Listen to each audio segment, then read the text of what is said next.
My needs are very small. Your fleet of cars, they said, worth 5 billion, So I saw them. I saw them. I saw the G wagon. I saw the Ben. If you talk about my fleet of cars, yes, I have a Rolls Royce. I have G wagons. The latest one. Yes, no, I have G wagons, not one. I have 2 bulletproof G wagons. The other one, G wagon 800, maybe the only one in Nigeria. Yes, maybe the only one in Nigeria. The G wagon was sent to me by my friend from Benin Republic to mark my sister's birthday. But it's about $1 billion plus. Wow, just one G wagon. That's why you're saying you're amongst the 50 billionaires. It's about $1 billion plus. It was bought for me by my friend. This is Ediabali of Kalabari Kingdom, Namobare II. Do you know that Alhaji Mujahid Dokubo Asari is amongst the top 50 billionaires in Rivers State? My name is Alhaji Mujahid Dokubo Asari, Namobare II, Alabo Alh of the Kingdom of Kalabari. So briefly, Alhaji, we want to talk about your impact in your local communities. We've seen quite a few, couple of activities going on in your local communities. We've seen a place that they call the QMA and a lot of other things. Now, let's talk about your direct impact to your local community. How far has it been over the years? I want to start with woman capital development. I have under my employment 3,218 persons, and the male my male employees who dominate the workforce, the least paid person is 150,000. People go home with as much as 2 million, and my female employees, the least person is 100,000. So it is better to make people to have food on their table than go on to do projects that tomorrow nobody will remember. But let's talk about what we have done. This place where we are, when you go out, you take some clips of it, was a forest. And there are people, I think the youth leader of this community and other people have some video of it. So it was a forest. And this is our grandfather, Chief Q. Dickton Big Harry. This is his settlement in Obama. Myself and my sister, Honorable Bomagude, opened up this place. At my own prompting, I prompted her, I spoke to her, and then she brought in some projects. We opened up the place. We had also influenced dredging, canalization, drainage, culverts, electrification. You see all the solars in Obama today, every part of Obama. If you look at the solar that is being erected, it was due to the effort of myself and Honorable Bomagude who influenced the solars to come into the community. We're opening school. Obama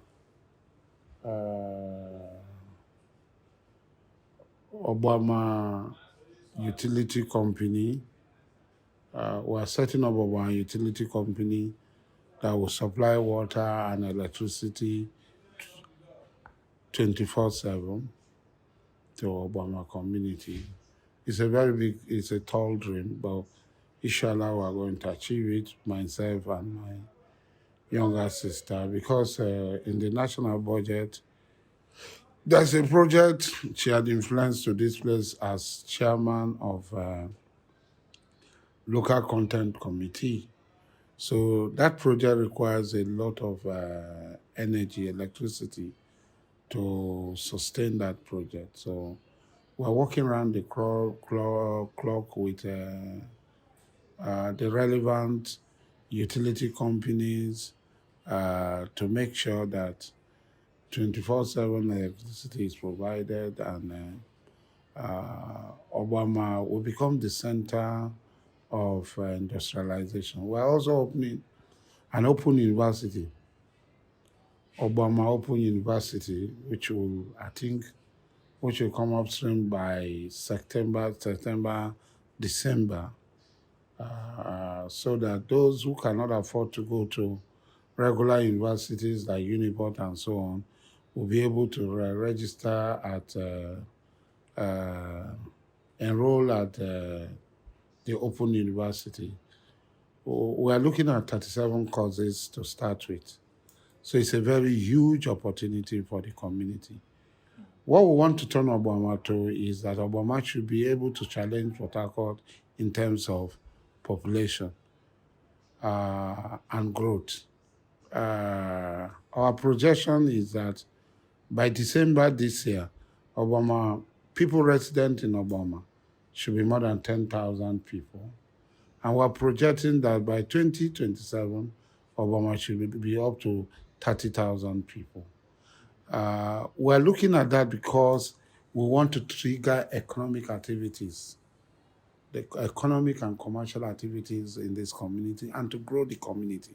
Once Obama grow, Isokum, Atala, Pokima, Abonima, Obonoma, Krakrama, Minama, Emekoama, Angolama, Tarama, Sangama, Dam, all these communities will grow. Even now, people are leaving Obama to go and rent houses in the neighboring communities. This will be a leap forward and bring life back to the Calabar area. And that's what we want. In 2017, when I decided to sell off everything I own in Port Harcourt and to come and settle in Obama, a lot of my friends, they laughed at it, even my family members. But today you can attest all these things were done within this period. 2019 to now, all these things were done within this period. I've stayed in different places, and everything I'd invested in those places, they are like waste. Nobody can come and approve these things, nobody can come and do anything. Even if somebody come and destroy them, we will rebuild them. So that's what we're doing in this community. You don't need to be a millionaire before you can impact on your community. You don't need to be a billionaire before you can impact on your community. You must have the will and commitment to do it. That is what is lacking in so many people. I have the will and the commitment. And by the grace of God, God has given me the capacity to do it. So finally, please, based on our research, we confirmed that you are amongst the top 50 billionaires in Rivers State. Now, we looked at some of your workforces, some of your workmen and work ladies. Most of them, a few of them, we strongly believe that not all of them are from your local community. Some are from different states. Some are from the next ethnic house in the state. Now, what is your plan? What's the bigger plan you have for Rivers State, being amongst the top 50 billionaires in the state? My aspiration is to change the narrative for Rivers State, is to change the narrative for Nigeria. I've traveled to 77 countries. And all the 77 countries I've gone to outside Africa, Nigeria cannot even stand. Look, one village in China is bigger than the whole Nigeria. One village in China. I was in a village in China. I went to buy, check on Tesla Industries. I want to set up a Tesla company here in Obama. So our partners took us to the factories. And they said we are going to a village. We went to that village. I even did live coverage. Yeah. On one side of the road we are going, I counted more than 200 skyscrapers of about 25 stories and above. That is, you had Abuja, Lagos, Port Harcourt, Kano, Kaduna, and they don't have up to, if you add all of them, they don't have up to 200. That is one side of the road, and they said it's a village. And you go there, almost all the plants are textile plants. They're in their hundreds, factories. And I don't know how to coin it. I ask myself, is it not the same mineral resources that comes from the ground that these Chinese people convert, or the one they import? Or is it different? Why is the story of the black man different? Why is Congo different? Why is Nigeria different? Why is Ghana different? Why are we celebrating stupidity in Rwanda? Why is it that South Africans are now voting for the white apartheid occupiers of South Africa? That's why our white apartheid occupiers of South Africa, who are even till today fighting against the interests of the black people. Recently, they petitioned the ANC to the American government. Why? Because there's something fundamentally wrong with us as black people, and we must correct it. And that's why you are seeing the changes, the dredging, the canal, the everything we are trying to put in order. That it is possible, that we can achieve it. It's achievable. Like I had said, you don't need to be anything before you effect it. You only need the will, the perseverance, the consistency, and the enduring belief that it is possible. This enduring belief is that we must change the narrative for our people.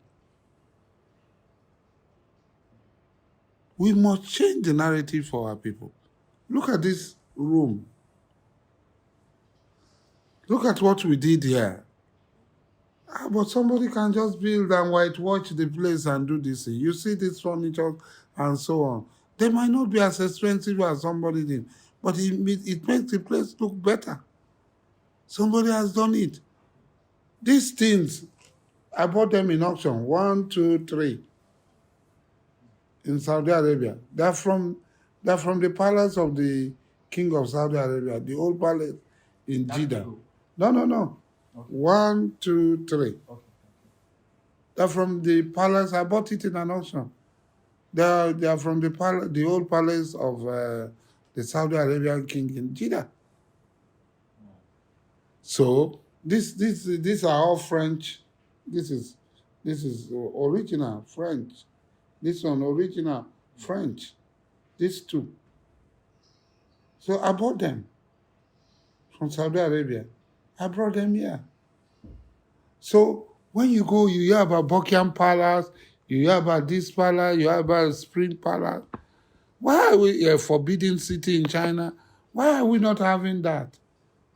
Because there is not that belief that we can effect a change. There is not that belief that we can change the narrative. There's not that belief. So it's for us to change this narrative.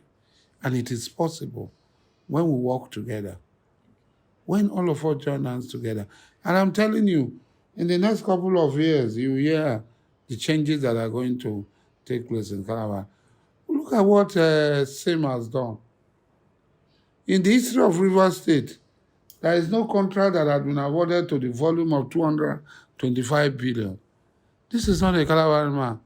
He has awarded. He's an agent of change in Calabar land. Awarding such a contract. Now there's a road going to your town, Tema to Ifoko. He wants to do the Buguma Ring Road. Why? We are part of it. We spoke to him. Myself and my younger sister, Alaba, the second time in Danagogo. At least I would say 3 of us were in the forefront in speaking to the governor for this project to see the light of day. Thank you, sir. All right, so before you go, there's a lot of online trolls, recently talking about the watches you put on. Can I at least know how much is this watch, please? Most of these watches are not I didn't buy them. They are gifts from my friend. How much does it worth? So I don't know. I've never checked. I only know that. What 50 million? Sir? No, I only know that my friends gives me. Well, like during my birthday, I received so many gifts: watches, caps, shoes. I can't wear shoes because of my leg, so I really don't know the value and the price. Okay, so finally, So just bring it. You know, my needs are very small. Your fleet of cars, they said worth 5 billion. You know. So I saw them. I saw them. I saw the G wagon. I saw the Ben. If you talk about my fleet of cars, yes, I have a Rolls Royce. I have G wagons. The latest one. Yeah, no, I have G wagons, not one. I have 2 bulletproof G wagons. The other one, G wagon 800. Maybe the only one in Nigeria. Yes, maybe the only one in Nigeria. I have. How much is just that one, sir? Just that one. Most of these things are gifts. Most of these things, I have a lot of friends. To pick money to, I bought the Rolls Royce myself. I have a Maybach, bulletproof Maybach. I bought it myself. The other G wagon in Abuja, I bought it myself. Others, yes. But my